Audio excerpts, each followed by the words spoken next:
व्यक्तिगत सत्याग्रह। व्यक्तिगत सत्याग्रह क्यों लाया गया? तो सबसे पहले इसके कारण में ढूंढिए। यह उस समय लाया गया जब द्वितीय विश्व युद्ध चल रहा था। द्वितीय विश्व युद्ध में भारतीयों को बिना अनुमति लिए, सलाह लिए ब्रिटिश सरकार ने भारत को शामिल किया। इस बात का हम विरोध कैसे करें? इसी जमी की उपज थी व्यक्तिगत सत्याग्रह। कारण कांग्रेस की कार्यकारिणी ने यह जितने भी प्रांत में सरकार बनाई थे, सारे प्रांतों के मुख्यमंत्री, प्रधानमंत्री उसमें हुआ करते थे। उस सरकार को कहा गया कि आप रीजन दे दो ताकि सरकार पर दबाव पड़े कि हम मानसिक रूप से हम आपके सपोर्ट में नहीं हैं। दूसरा था कि द्वितीय विश्व युद्ध में जो संसाधनों का इस्तेमाल किया जा रहा था, इस संसाधन से युद्ध विजय से भी भारत को कोई लाभ नहीं होने वाला था।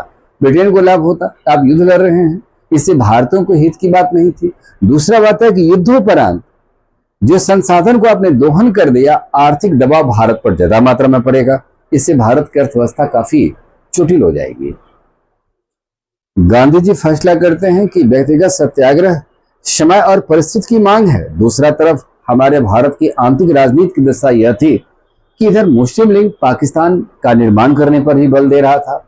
लाहौर अधिवेशन में मुस्लिम लीग ने जब 1940 में पाकिस्तान की बात को रखा तो भारतीयों को झटका लगा कि संप्रदायवाद भारत में काफी विकास कर चुकी है और जिन्ना की द्विराष्ट्रवाद सिद्धांत सामने की राजनीति में आ गई थी। तो प्रत्येक अपने अपने स्तर से अब आंदोलन यानी सत्याग्रह के कार्यक्रम को जारी रखें, इसलिए व्यक्तिगत सत्याग्रह चला गया। ये उसका मूल रीजन था। अब है कि यह किस अधिवेशन में जारी किया गया था? तो 1940 के रामगढ़ कांग्रेस अधिवेशन, जो भी झारखंड में पड़ता है, रामगढ़ कांग्रेस अधिवेशन उस समय बिहार का ही हिस्सा था। कांग्रेस अधिवेशन में गांधी जी ने कहा कि व्यक्तिगत सत्याग्रह हम चलाने जा रहे हैं, इसको उन्होंने स्वीकृति दे दिया। कांग्रेस की वर्किंग कमेटी पर यह सारा तमाम बात निर्णय ली गई है, लेकिन व्यक्तिगत सत्याग्रह के संदर्भ में कांग्रेस की पूर्ण बहुमत से स्वीकार कर ली गई और शुरुआत करने का फैसला किया गया। व्यक्तिगत सत्याग्रह 17 अक्टूबर 1940 को आरंभ हुआ था। केंद्र में पहला सत्याग्रही विनोबा भावे और दूसरा सत्याग्रही पंडित जवाहरलाल नेहरू। और उसी प्रकार से ये आंदोलन को हर स्टेट में बांटा। बिहार में भी पहला सत्याग्रही श्री कृष्ण सिंह थे, दूसरा सत्याग्रही अनुग्रह नारायण सिंह थे और तीसरा सत्याग्रही गौरी शंकर। तो गौरी शंकर जी आ गए। केंद्रीय स्तर पर तीसरा सत्याग्रही ब्रह्मदत्त थे। ब्रह्मदत्त केंद्रीय स्तर पर। पहला सत्याग्रही विनोबा भावे, दूसरा पंडित जवाहरलाल नेहरू, तीसरा सत्याग्रही ब्रह्मदत्त। यहाँ पर इस प्रकार के सत्याग्रही थे। सविनय अवज्ञा आंदोलन में यह चीज व्यक्तिगत सत्याग्रह में गया में 4 दिसंबर 1990 को गौरी शंकर सिंह ने शुरुआत किया। शिलांग में 9 दिसंबर 1940 को श्याम नारायण सिंह ने किया। लेकिन गया में प्रियंवदा देवी, जगत नारायण देवी, जानकी देवी, ये 3 महिला की भी उल्लेखनीय योगदान थी। इसी समय व्यक्तिगत सत्याग्रह में ताना भगत भी आंदोलनकारियों ने सम्मिलित हो गया। ताना भगत किस जनजाति द्वारा चला गया आंदोलन था? तो उरांव जनजाति, जो कि गांधी जी के हर एक आंदोलन में शामिल हुआ है। असहयोग में भी था, सविनय में भी था और भारत छोड़ो आंदोलन में भी था। गांधीवादी नीति के आधार पर चलता रहा, क्योंकि ये भक्ति व्यवस्था से, भगत व्यवस्था से शुरुआत किया गया था। मई 1941 में 25,000 सत्याग्रही को जेल की सजा हो चुकी थी। यह सत्याग्रह बिल्कुल सफल रहा था, क्योंकि सरकार पर दबाव पड़ने के बाद दिसंबर 1941 में सत्याग्रही को रिहा कर दिया गया। 26 जनवरी 1941 को महादेवी केजरीवाल दुमका में उपायुक्त को एक पत्र लिखा था, जिसमें शीर्षक था वंदे मातरम। इस वंदे मातरम शीर्षक के बाद दिया था कि यह लड़ाई सिर्फ हिंदुस्तान की नहीं है, यह लड़ाई उन सभी भारतीयों का है। यदि तन, मन और धन से यदि आप ब्रिटिश सरकार को सपोर्ट करते हैं, यह भारत की सत्याग्रह के दृष्टिकोण से उचित नहीं है। दिसंबर 1941 में कांग्रेस एग्जीक्यूटिव निर्णय लेता है, कांग्रेस कार्यकारिणी निर्णय लेता है कि व्यक्तिगत सत्याग्रह स्थगित कर दिया जाए व्यक्तिगत सत्याग्रह स्थगित हो गया। उसके बाद भारत छोड़ो आंदोलन की ओर मूव की जाती है। इसी प्रकार से एक बात इसमें था, प्रेस पत्रकारिता का भी योगदान था। लेखन शैली से कवियों ने भी अपने लेख के द्वारा और समाचार पत्रों के माध्यम से भी भारत के लोगों को जागृति किया था, एक स्थान दूसरे स्थान तक मैसेज किया था। सबसे पहले हिंदी, इंग्लिश और उर्दू 3 भाषा का समाचार पत्र बिहार से एक आंदोलन का केंद्र का आधार बनता है। इसमें से हिंदी में बंधु विहार, हालांकि 1872 में कलकत्ता से प्रकाशित होता था, लेकिन 1874 से बंधु विहार पटना से भी प्रकाशित होना शुरुआत हो गया। प्रकाशन के दृष्टिकोण से देखा जाए तो ये हिंदी में यही बंधु विहार था, लेकिन सर्वप्रथम हिंदी दैनिक समाचार पत्र सर्वहितैषी था, जो 1890 से पटना से प्रकाशित हुआ।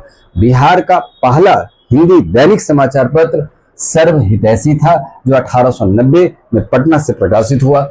दूसरा हिंदी बिहारी 1913 में था, जो चंपारण के नील किसानों की जो कष्ट थी, समस्या था, इसको उन्होंने प्रमुखता से खबर छापता था। हिंदी में बिहारी 1913 में प्रकाशित हुआ था। फिर जब सविनय अवज्ञा आंदोलन के समय कैदियों को जेल में बंद किया गया था, तो हजारीबाग जेल में एक नई क्रांति की संदेश लाया था, और उसमें श्री कृष्ण की बहुत ज्यादा भूमिका हुआ करता था।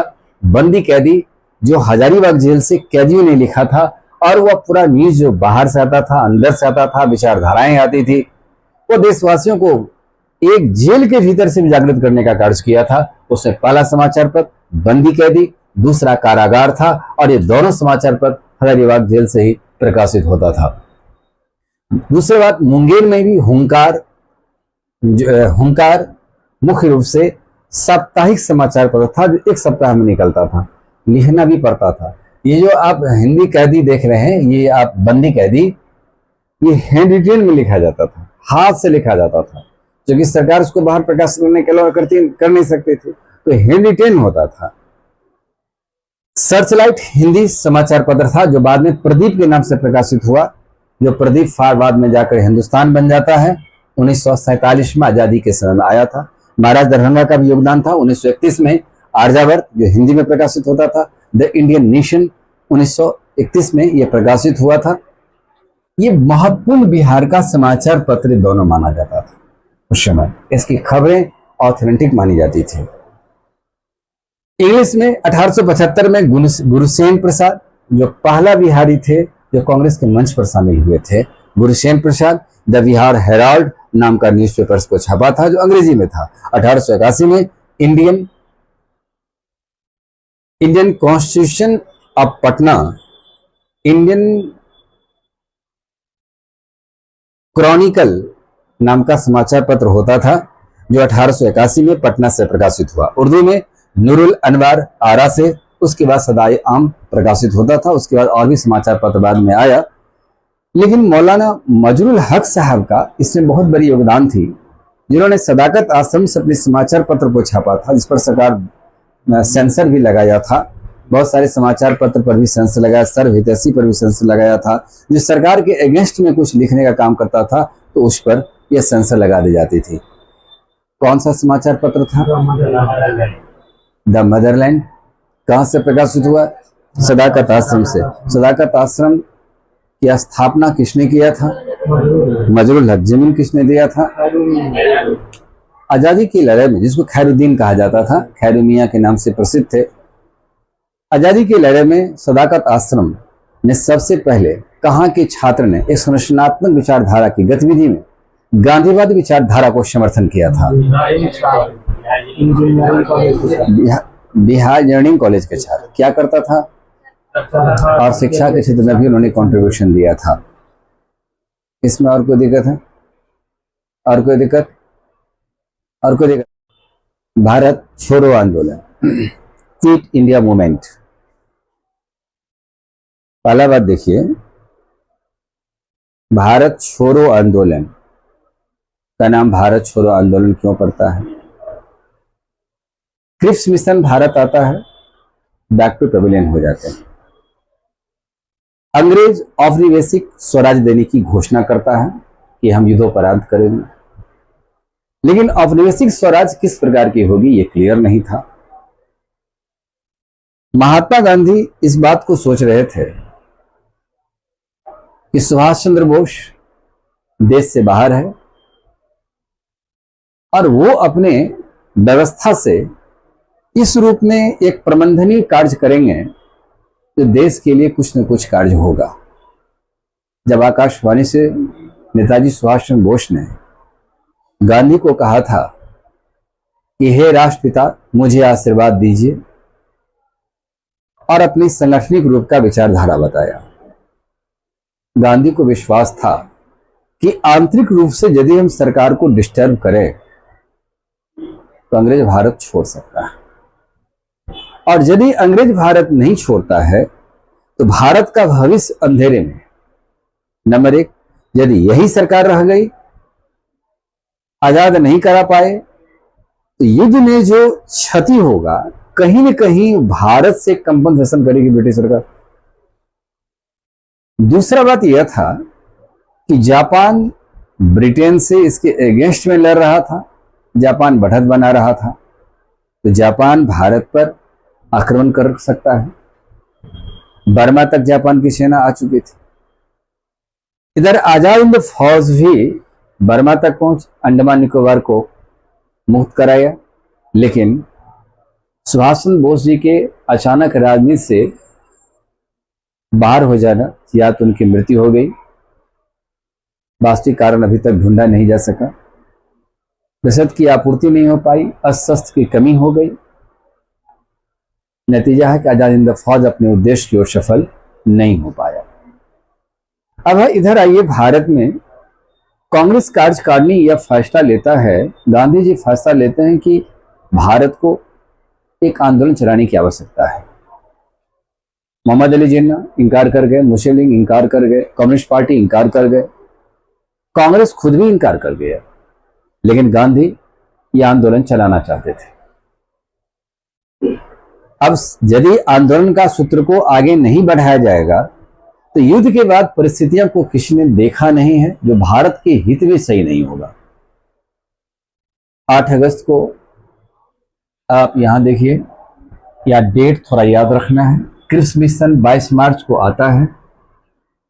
मार्च 1942 में ब्रिटेन की संसद में प्रधानमंत्री कौन था जो घोषणा किया था अपने से स्वराज की घोषणा करेंगे? Winston Churchill. द्वितीय विश्व युद्ध के समय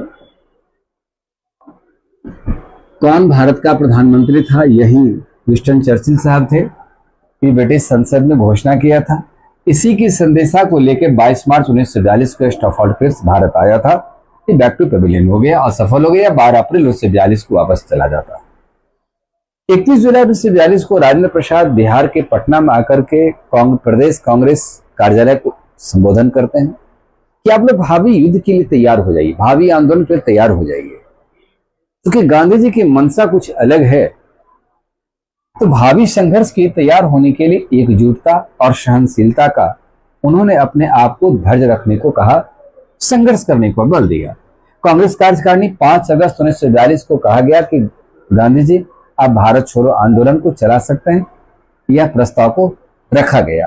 8 अगस्त 1942 के प्रस्ताव को पारित कर दी जाती है और इसी दिन ग्वालियर के बर्धा टैंक से महात्मा गांधी ने नारा दिया, डू और डाई, करो या मरो, यानी प्रत्येक भारतीयों को अपने स्तर से अब यह आंदोलन करना है कि अंग्रेज भारत छोड़कर चला जाए। अब है कि इस 9 अगस्त 1942 को गांधी जी गांधी जी को सबसे पहले ऑपरेशन जीरो आवर के तहत गिरफ्तार कर ली जाती है और कांग्रेस के जितने शीर्ष स्तर के लीडर थे प्रायः 9 से लेकर 12 अगस्त तक सब के सब गिरफ्तार हो जाते हैं। बिहार के शीर्ष स्तर के लीडर में राजेंद्र प्रसाद जी थे, तो 9 अगस्त को इन्हें भी गिरफ्तार कर लिया जाता है। मथुरा प्रसाद, फुलेना प्रसाद वर्मा, अनुग्रह नारायण सिंह, ये कांग्रेस के वरिष्ठ सदस्य थे, इन सभी की गिरफ्तारी हो जाती है। सरकार ने कांग्रेस के अगेंस्ट में कांग्रेस को गैर कानूनी संस्था घोषित कर दिया कि जितने सारे सदस्य हैं सब गैर कानूनी हैं। ऑलरेडी कांग्रेस के सभी व्यक्ति जो भी हैं वो दोषी माने जाएंगे। यदि आप किसी प्रकार का आपकी गिरफ्तारी होती है तो सजा आपका भी होना तय था। बिहार कांग्रेस कमेटी को बंद करवा दिया केंद्रीय रिलीफ फंड, आपको पता होगा कि जब 1934 का भूकंप आया था, इस रिलीफ फंड की स्थापना में राजेंद्र प्रसाद की भूमिका थी। रिलीफ फंड की खाता जब्त कर लिया सरकार ने, भारतीय चरखा संघ को अस्तित्वहीन कर दिया, समाप्त कर दिया, खादी भंडार को भी जब्त कर लिया। सरकार ने कांग्रेस से जुड़ी हुई जो भी संस्थाएं थी, जब सभी को गैर कानूनी घोषित कर देता है और संस्था पर तालाबंदी कर दी जाती है। समाचार पत्र पर सेंसर लगा दी गई कि कोई भी रिपोर्ट को किसी प्रकार से अब मैसेज नहीं कर सकते हैं। समाचार पत्र पर सेंसर लग गई। 10 अगस्त 1942 को सदाकत आश्रम कदम कुआं में जिला कांग्रेस कमेटी चलती था, उसकी भी व्यवस्था पर तालाबंदी कर दी गई, सीज कर लिया। बिहार विद्यापीठ भवन सीज कर लिया, क्योंकि विद्यार्थी को भारतीय भाषा में शिक्षा दी जा रही है, कहीं भारतीयता का आधार बनेगा, इसलिए इसको भी गैर कानूनी घोषित कर दी जाती है।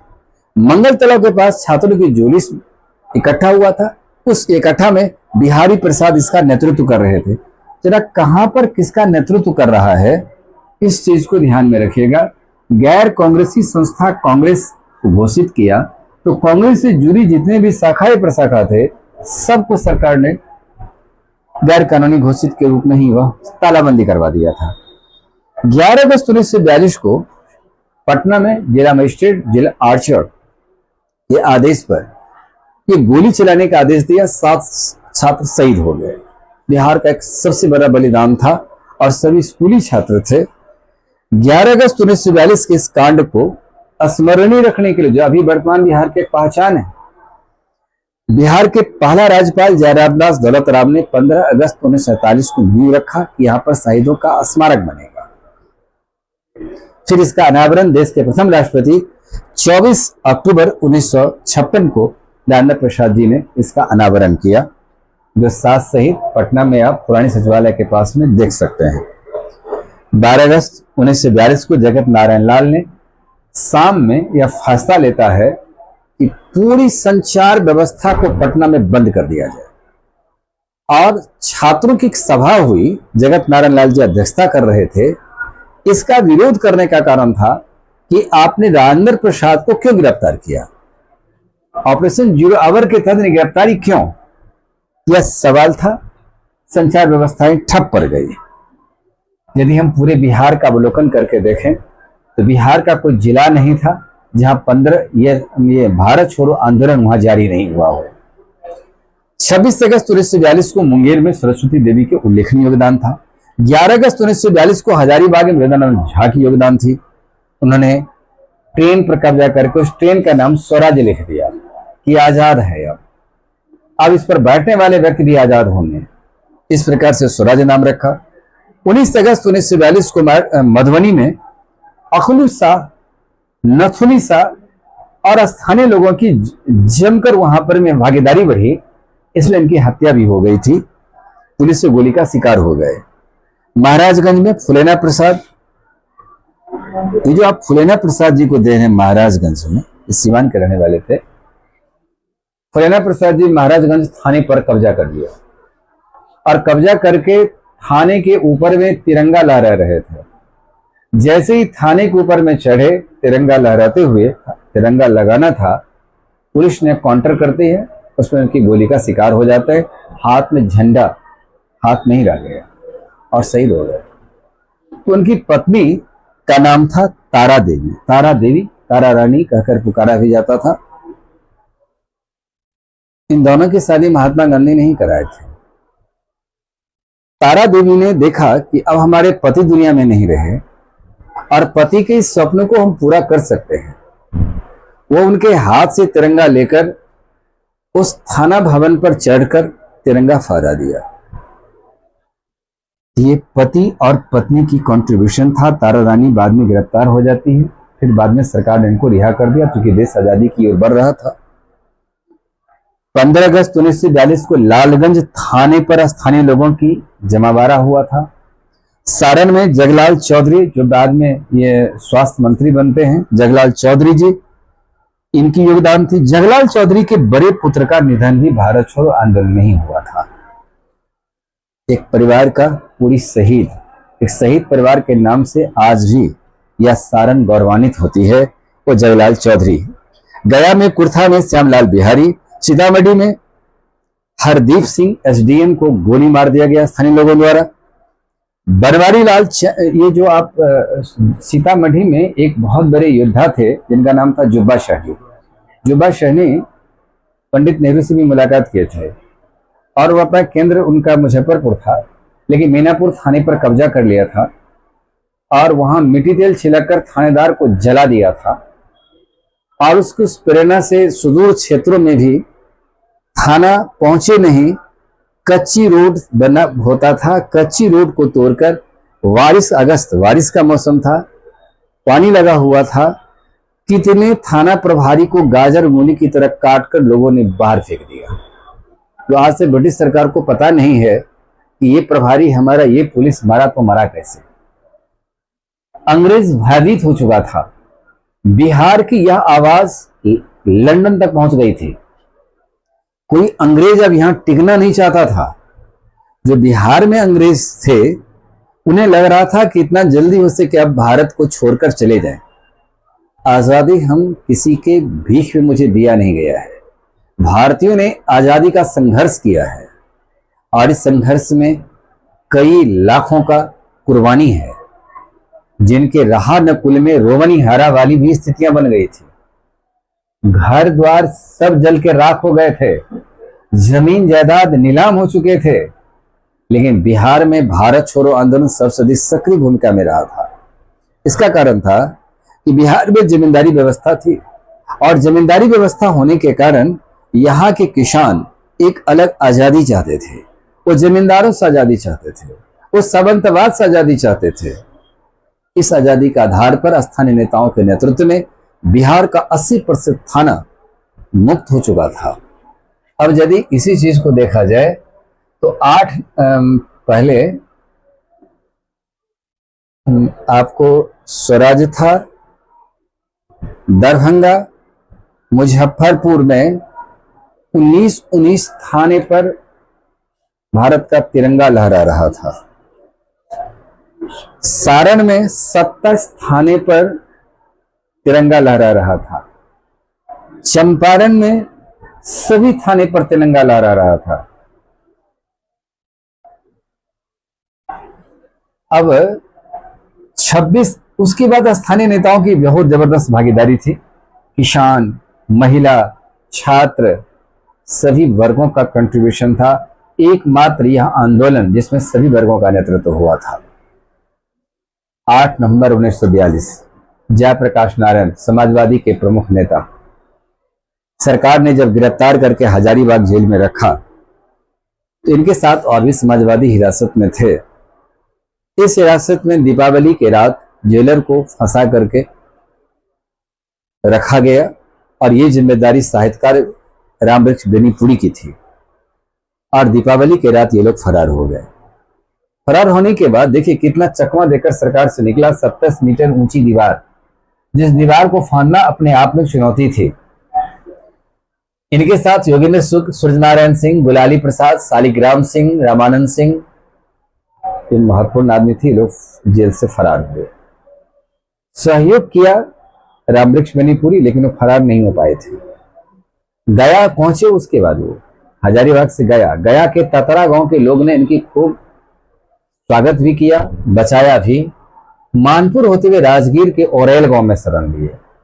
औरेल गांव में अपने को देखा कि यहाँ असुरक्षित हैं, तो ये भाग करके सेखो देवरा जो नवादा में है वहां छिपे, जंगल में रहे, 2 चट्टान के बीच में रात गुजारे, फिर बनारस चले गए। देखिए कैसे चकमा दी जाती है। बनारस होते हुए नेपाल जाते हैं और नेपाल के राजविलास जंगल में शरण लेकर आजाद हिंद फौज की गठन करते हैं। इस परिषद का अध्यक्ष सूर्यनारायण सिंह को बनाया जाता है, कमांडर नित्यानंद सिंह को बनाया जाता है। 25 व्यक्तियों की मूलतः समूह थी। उसके बाद ये नेपाल गए। उसके बाद वो क्या करते हैं, उस नेपाल में जब गए तो नेपाल की सरकार पर ब्रिटिश सरकार ने दबाव डाला और दबाव डालने के बाद इन्हें हिरासत में ले ली जाती है। हिरासत में उस समय तक पहुंच गए थे। यहां पर आंतरिक रूप से भूमिगत होकर के जो आंदोलन डॉक्टर राम मनोहर चला रहे थे, वो संचार व्यवस्था को आगे बढ़ा रहे थे, वो भी आजाद हिंद फौज के साथ नेपाल चले गए। उन्हें भी गिरफ्तारी सरकार कर लेती है। इन सभी को हनुमान नगर जेल में रखा जाता है। हनुमान नगर जेल पर यह दो मुख्य आदमी, एक थे सूर्यनारायण सिंह, दूसरा नित्यानंद सिंह, ने यह प्लानिंग अपने समर्थकों के साथ किया और उस जेल को तब तक बम मारना है जब तक कि जेल का दीवार टूट ना जाए। फिर बाद में मुक्त कराते हैं। मुक्त कराने के बाद देखिए फिर से चकमा देने का काम कैसे ये करते हैं। ये कलकत्ता गए, कलकत्ता से अमृतसर में जाकर हिरासत में ले जाते हैं। फिर लाहौर जेल में गिरफ्तार करके रखा जाता है। लाहौर जेल में गिरफ्तार करने के बाद ये सूचना जब ब्रिटेन को जाता है तो ब्रिटेन ने, लेबर पार्टी ने कहा कि जेपी को बचाना है, इसीलिए अपना एक वकील को भेजा। सरकार ने उस वकील की गिरफ्तारी भी कर लिया कि तुम इस वकील बचाने के लिए जेपी के साथ क्यों आ रहा है। फिर आगरा सेंट्रल जेल में उसको रखा गया। आगरा सेंट्रल जेल के बाद फिर देश आजाद जब होने लगा तो उनको रिहा कर दिया गया। सियाराम सिंह ने सियाराम दल का गठन किया और ये भागलपुर के आसपास बिहपुर आंदोलन का केंद्र बन गया था। भागलपुर में खास करके बिहपुर, जहां पर बिहपुर में समानांतर सरकार स्थापना कर चुके थे सियाराम सिंह ने। फिर एक गोप मंडल का भी गठन किया जाता है। इसी आधार पर यह क्षेत्र यह भी पूरा आजाद हो गया। बिहार में सबसे अधिक मात्रा में प्रभाव डाला है इस भारत छोड़ो आंदोलन में और चंपारण था और पूर्वी बिहार था, जिस पूर्वी बिहार पर यह एक समानांतर सरकार की स्थापना हुई थी। बिहपुर इसके केंद्र बना था और नेपाल का उस एरिया तक, नेपाल के एरिया तक यह समानांतर सरकार स्थापित करके अपनी हुकूमत को भी चलाने का फैसला कर चुका था। महनार हाजीपुर में 18 अक्टूबर से 3 सितंबर 1942 तक यहां पर समानांतर सरकार बन जाती है। आप सोचने की बात है कि 15,000 लोग बंदी बनाए गए। 15,000 भी एक मायने रखता है और 8,783 व्यक्ति की सजा हुई थी। फिर 376 व्यक्ति की मरने की सूचना थी उसमें, लेकिन इससे अधिक व्यक्ति मारे गए। बिहार में सबसे अधिक प्रभाव डाला। बंगाल में वीरांगनी हाजरा इस आंदोलन को आगे बढ़ा रहे थे। बिहार के महिला भी, जितने भी फ्रीडम फाइटर परिवार से जुड़े हुए व्यक्ति थे, उनकी भी परिवार के लोग ने भी आंदोलन में शरीक हुआ था। यह आंदोलन बिहार में सफल रहा। इस सफलता का आधार पर ब्रिटेन में एक आवाज आती है कि भारत का एक बिहार है जहां पर शासन करना बहुत कठिन है। पार्लियामेंट में भी आवाज गूंजता है। अंग्रेज भारत छोड़ने का फैसला करता है। चुनाव होती है। चुनाव में लेबर पार्टी सत्ता में आ जाती है। क्लीमेंट एटली घोषणा करता है कि जून 48 तक हम भारत को छोड़ देंगे। लेकिन 15 अगस्त 1947 की ऐसी परिस्थितियां कायम हुई जो भारत को छोड़कर आजाद करा दिया। 15 अगस्त 1947 को भारत आजाद हो जाता है निर्विवाद रूप से। 14 अगस्त को भारत का विभाजन होकर के पाकिस्तान राज्य बन जाता है। उसके बाद से भारत अपने स्वतंत्र रियासत के साथ, स्वतंत्र व्यवस्था के साथ संवैधानिक शासन को चला रहा है। बात है 7 मार्च 1835 को एक कोष गठन की जाती है कि भारत में भी शिक्षा का विकास हो। इस विकास की रणनीति के लिए सरकार को थोड़ा सा कदम बढ़ाना पड़ा है। सरकार चाहती थी कि शिक्षा ऐसा व्यवस्था हो। उसके पीछे कारण भी था कि जो अधिकारी यहाँ थे, कार्य कर रहे थे, उनके बच्चे को भी तो पढ़ाई होनी चाहिए। ये जितना संत माइकल या आप संत जोसेफ स्कूल देख रहे हैं, इसमें ब्रिटिश अधिकारी के बच्चे लोग पढ़ाई करते थे और उसमें प्राय उसी प्रकार के ही व्यक्ति का बच्चा पढ़ाई करने जाता था। अब यहां से देखिए, लॉर्ड मैकाले ने 1835 में इसी शिक्षा कोष के द्वारा जिला स्कूल, आपके हर जिले में लगभग आज के डेट में है, तो जिला स्कूल का मॉडल लॉर्ड मैकाले द्वारा दिया गया। पटना, पूर्णिया, बिहार शरीफ, आरा, छपरा, इस सब क्षेत्रों में जिला स्कूल स्थापना हुआ। जिला स्कूल में उस समय जब छात्र निकलते थे, पढ़ाई करते थे, तो उसमें एक मेरिट बनता था, मेरिटोरियस स्टूडेंट्स होता था, पढ़ाई करता था। एक ही नक्काशी से ये विद्यालय बनी है जहां भी बना है। दरभंगा, मधुबनी में भी जिला स्कूल है, यानी हर जिले में जिला स्कूल जहाँ नहीं भी था धीरे धीरे बढ़ा और स्थापित हुआ। फिर 63 में दूसरा लॉट में देवघर, मोतिहारी, चाईबासा, हजारीबाग में स्थापित हुआ था। जनवरी 1858 में कलकत्ता यूनिवर्सिटी की स्थापना लंदन यूनिवर्सिटी के तर्ज पर गठित किया गया था। यहाँ भी इस यूनिवर्सिटी की इक्विवेलेंट डिग्री मिलना चाहिए। जब यहाँ हम उत्तीर्ण होने लगे तब हम एसएस की जॉब तक भी जाने लगे। इसलिए मान्यता प्राप्त ये शब्द जो आता है, ये मान्यता प्राप्त यहीं से प्रचलित अवधारणा का रूप लिया जो आप फॉर्म भरते होंगे। 9 जनवरी 1863 को पटना कॉलेज का गठन होता है। ये कलकत्ता यूनिवर्सिटी के अधीन ही काम करता था जब तक पटना यूनिवर्सिटी नहीं बन गई। 1899 में बीएन कॉलेज पटना की गठन हुई, जो भारत की आजादी की लड़ाई में भी यहाँ के छात्रों ने योगदान दिया था।